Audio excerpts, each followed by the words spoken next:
think the raid, was that justified?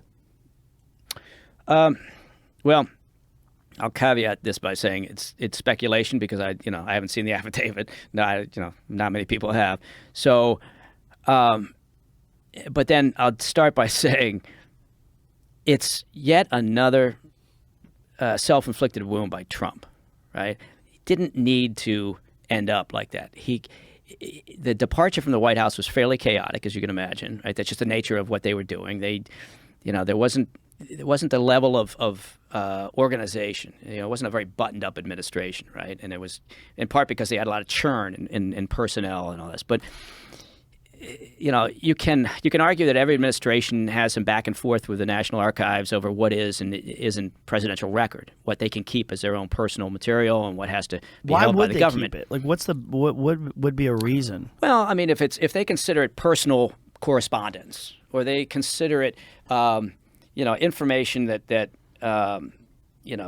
is not classified and is just material that one day can end up in a presidential library, or they can use to write a book when they finish up and they want to make a few $100 million on a book, then fine.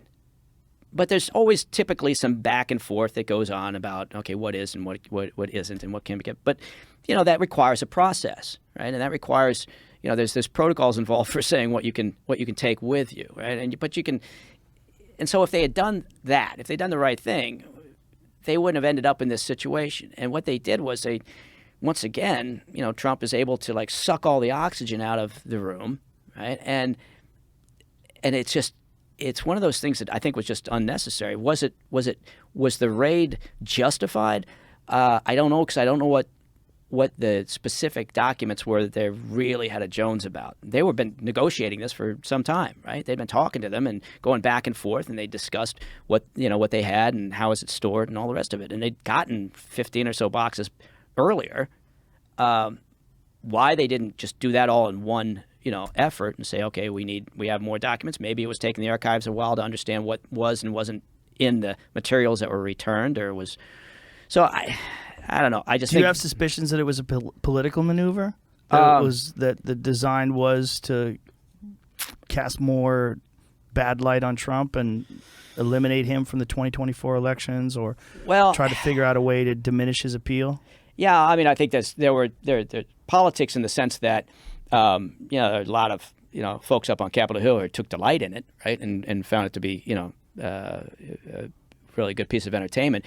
But if you say politics from the FBI's perspective, from the Department of Justice's perspective, I mean, I know a number of guys that work for the Bureau, and I know them to be really solid people. They're street guys, they're investigators, they do their job, they're very, very good. I don't know anybody senior in the DOJ or at the Bureau, so I don't know how politicized they are and whether that played into it or not. But people that are actually engaged in the search, that show up at Mar-a-Lago, they're doing their job, right? And they've been told this is what we have to do. I think that it was such an extraordinary step and so unprecedented that maybe I'll be proven wrong once they release the affidavit and we all find out what was sitting there. But I can't help but think that they had a reason why they said, no, we can't just keep dragging along here because we're not getting the responses we need. So we do need to go in. We need to knock on the door, say, look, we've got to, Now, I do suspect that they could have approached it differently, and not had the presence they had and everything. But who knows? This is the problem we live in this world today. There's immediately after that took place, there were people on the left and people on the right who were absolutely sure they had exactly the information to make a decision about what this meant and why it was done, or why it shouldn't have been done. And that's part of our problem. The unsatisfying answer is you got to wait and find out what exactly occurred to see whether it was justified or not. But nobody wants to hear that, right? It's like after a terrorism incident, everybody wants an answer immediately, right? Well, it's an investigation, and those things take time. All I can say is the folks I know at the Bureau are really quality people. But do people at the top of an organization are they more politicized? Well, sure, there's a tendency for that to happen, right? Because that's, you know, they've been around a long time. They're at that position because, you know, they work closely with, you know, politicos or whatever. But I don't know. It doesn't really answer your question. I've just spent a lot of time talking in circles. But well, it's just, you know. it's so confusing for someone like me. It's like going, well, what's going on here? Is there more than meets the eye, or is this like clearly an example of him doing something that is 100% forbidden, but he feels like he can do it because he's Donald Trump and he feels like the rules don't apply to him? I mean, that's what the fear is, right? Yeah, yeah. Well, I think he's certainly always pushed the envelope. I don't think it's nobody can really argue the fact that he's kind of used his own playbook, right, you know, all along. And you know, you can't just say, and then people, he's saying things like, well, I declassified the documents. You know, they're all declassified. Well, you can't just click your heels and say these documents are declassified, right? There's a process that takes place. Otherwise, it's a complete fucking goat rope, right? Nobody knows what's classified, what's not.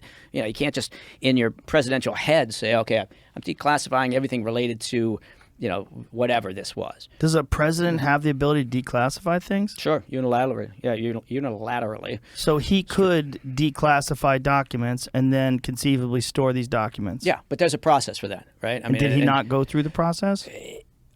Based on what has been reported so far, but again, without the affidavit, without the specific details, who knows? But if there's documentation that's not cataloged and marked as declassified, right? That's, again, that, you know, it has to show that. If you've got a document that's, you know, top secret, you know, code word, and you look at it and it's marked top secret, you know, code word, then, you know, you have to assume it's still classified, right? And just the mere fact of him saying, oh no, you know, last year I declassified that, that doesn't